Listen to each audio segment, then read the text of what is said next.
She sent me a message late one night. It was simple, but I could feel the weight behind every word. She said she'd been going through a hard time lately, that life felt heavy, that everything had been a little harder than usual, and she just needed something comforting. I sat there for a moment staring at the screen, because sometimes people don't ask for much. They don't ask for solutions, they don't ask for grand gestures, they don't ask to be saved. Sometimes they just want to feel cared for. And I kept thinking about that message. What could I make that would feel like comfort? What could I create that she could hold in her hands on the difficult days? Something simple, something warm, something gentle. So the next morning, I walked into the studio. The room was quiet. Morning light came through the windows. The shelves were full of old pieces, unfinished ideas, and tools covered in clay dust. And in the middle of all of it sat a fresh block of clay. That's where it started. I placed it on the table, pressed it down with both hands, cut it clean, prepared it slowly. There's something calming about the beginning of a handmade piece. Nothing rushed, nothing loud, just patience, just intention. Then I brought it to the wheel. I centered the clay carefully as it started to spin. Slowly at first, then smoother and steadier. My hands shaped every side, lifting the walls upward, widening the bowl, softening the curves. I wanted this piece to feel comforting before it was ever touched. I wanted the shape to feel soft, open, welcoming, like something you'd reach for without thinking when you needed a quiet moment. As the wheel turned, I kept thinking about her, about how many people carry pain silently, how many smile while struggling, how many say, "I'm okay" when they're not. And sometimes the kindest thing we can do is remind them they're not alone. So I started working on the detail that mattered most.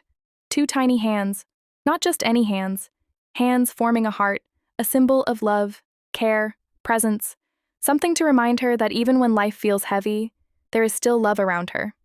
I shaped each finger by hand, adjusted every curve, smoothed every edge.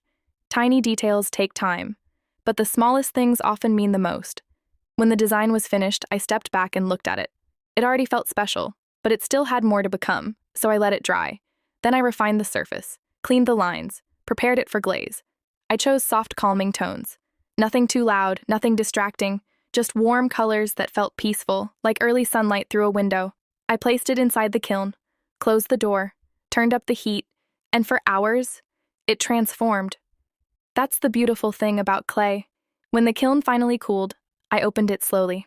There it was, glossy, warm, finished. The tiny hands forming a heart looked even better than I imagined. The whole piece felt calm, comforting, real, exactly what I hoped for. Then it was time to send it. I wrapped it carefully in tissue paper, protected every side, placed it gently into the box. I wanted opening it to feel like receiving peace. Before I sealed the package, I added one last thing, a handwritten note. It said, "Be gentle with yourself." Because healing doesn't always happen quickly. Some days survival is enough, some days rest is enough, some days simply continuing is enough. A few days later, it arrived. She opened the box slowly, pulled back the tissue paper, saw the note, then lifted the piece into her hands. She held it close and smiled through tears. That moment reminded me why handmade things matter. Because they carry time, they carry thought, they carry feeling. They say the words we sometimes struggle to say ourselves. You matter. You're loved. You're not alone. Sometimes comfort doesn't come in big ways. Sometimes it comes in small forms. Would you gift this to someone who needs it right now? Comment comfort.